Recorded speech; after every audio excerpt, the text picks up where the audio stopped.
Okay, the bicycling equivalent of a marathon is something called a century, which is 100 miles. Unless it's a metric century, then it's 100 kilometers. And back when I used to ride, I decided one day that I was ready for a metric century at the beginning of the riding season called the Icicle Meltdown. A ride which was described as moderately hilly. More on that later.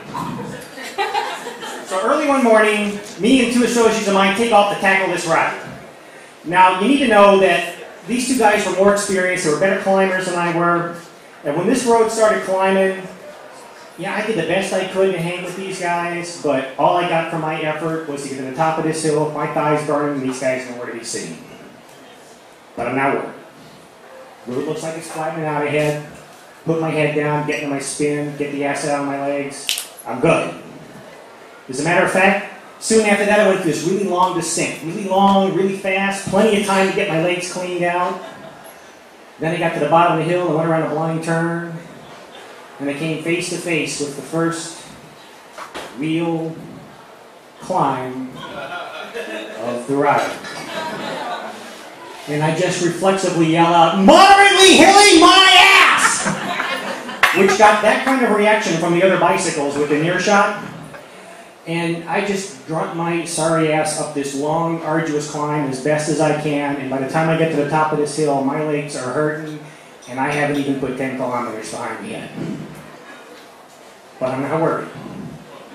The road looks like it's getting flat ahead. Getting my spin. I'm good.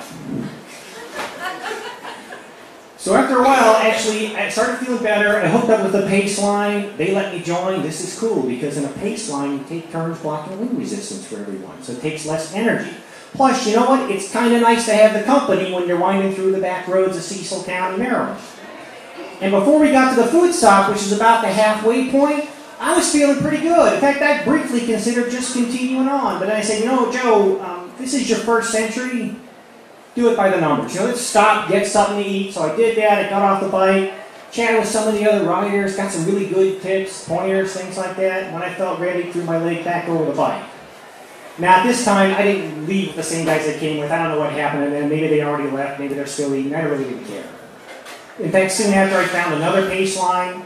They all got the same green jerseys on, and they were more than happy to let me ride with them. Okay, well, this turned out to be a mistake.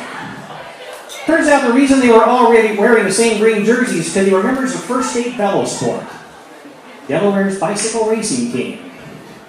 The second problem with this is that apparently after the food stop is when the moderately hilly section of the course really began. And this road starts climbing, and all I can do is helplessly watch First State Velosport floating up this hill, and I couldn't even dream of keeping up with these guys. So once again, I am alone. And the road just keeps climbing, and my legs are getting beat up. But I come to a clearing, and off in the distance I can see Newark, Delaware, where the ride starts and ends. And Newark, Delaware is a lot lower in elevation than where I am now. Which means eventually it's got to stop climbing and start descending. I don't got to make the whole 100 kilometers. I just got to make it to the last hill. At least that's what I told myself to keep myself moving. But then, right about the 80-kilometer mark, it happened. Athletes refer to it as the bonk. And if you've never gone through something like that, let me tell you, this is an almost religious experience. Because it changes you as a person. Oh no, up until then, you think it's all about willpower and determination. You think it's like the Rocky movies, where you reach down inside yourself and find that strength you never knew you had. Yeah, it doesn't work like that. Let me explain. You see, the cold, hard, brutal reality of this situation is so much acid has built up in your muscles it has begun to interfere with the biochemical communication between your brain and your legs. Put it a little more simply, your brain's up there going, "Move! Damn you!" Your legs are like, I was going down pretty hard. But my ego refused to allow me to believe that I couldn't finish this ride. In fact, I had decided that I would rather be picked up by an ambulance than have to have one of these SAG vehicles scoop my sorry ass up and drive me back to my car. And I was crossing this last hill. Now it's all winding road through the trees, but I can kind of imagine that maybe the trail's dropping off. So I'm thinking to myself, oh shit. So I'm thinking to myself, okay, maybe this is the beginning of the long descent. And deep down inside I know it really doesn't matter. If this climbs anymore, I'm probably not going to make it. So the brain puts in a frantic call to the legs. Engine room! How am I going to get these legs online? Oh, Captain, I don't know. You got locked like acid everywhere. I'm going to need at least an hour, maybe 2. 2 hours? You've got 2 minutes. Use this descent. Damn you! All right, you heard the man. The good power from the brain right there. Hot right there. I get some fresh blood down here now. The brain, sir, are you out of your mind? He's clearly not using it right now. Get that heart rate up. Now, meanwhile, I'm sitting on the bike and my vision's starting to come out. And then it just starts coming back. And as luck would have it, this was the beginning of the long descent back into Newark. But my legs are so burnt at this point, I can't even keep up with how fast I'm coasting down the hill. But eventually they start to recover a little bit, and I can put some tension on the chain.